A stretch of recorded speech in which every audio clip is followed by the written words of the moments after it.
Hi everyone, Monika kitchen হোমে সবাইকে স্বাগতম। এদিকে দেখো আমি নুডলস বানাবো দোকানের মতন একদম জলে আমি দিয়ে দিলাম। এদিকে বিনস গাজর ক্যাপসিকাম কেটে নিয়েছি, আর এখানে হচ্ছে কি পেঁয়াজ কেটে নিয়েছি। এখানে জল দিলাম, জলেতে আমি নুন একটু খানিকটা দিয়ে দিলাম আর একটু সাদা তেল দিয়ে দেবো। তাহলে চাউমিনটা কেউ কারোর সাথে জড়াবে না, ওই জন্য নুডলসটা একদম পুরো দেখো বয়েল করে নিয়েছি। এবার কড়াইয়ে বসিয়ে দিয়েছি, কড়াইতে আমি সাদা তেল দিয়ে করব।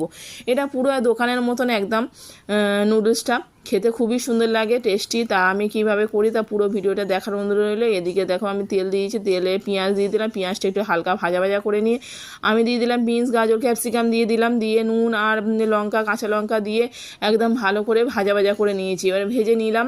এবার একটু ভালো করে ভাজা হয়ে গেলে আমি দিয়ে দেবো এবার হচ্ছে কি সোয়া সস, এইটা সোয়া সস দিয়ে দিলাম।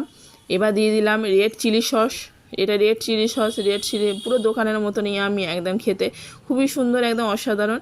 এটা হচ্ছে রেড চিলি সস। এখানে টমেটো সস দিয়ে দিলাম,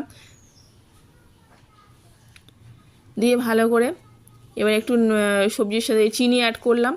তা চিনি যদি তোমরা যদি নাও করতে পারো কোনো অসুবিধা নেই, চিনি আমি একটু অ্যাড করলাম স্বাদটা ব্যালেন্সডে আসার জন্যে।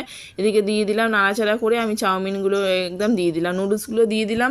নুডলসগুলো দিয়ে এবার ভালো করে একটু নাড়িয়ে নেবো, মিশিয়ে নেবো, সবজির সাথে মিশিয়ে নিলাম। মিশিয়ে নেওয়ার পরে প্রায় ভেজে রেখে যে ডিমটা ভেজে রেখে দিয়েছিলাম সেম ডিমগুলো ভাজা ভাজা দিয়ে দিলাম, ভেজে এবার নাড়িয়ে ছাড়িয়ে নিয়ে এবার গোলমরিচ ওপর থেকে ছড়িয়ে দিলাম।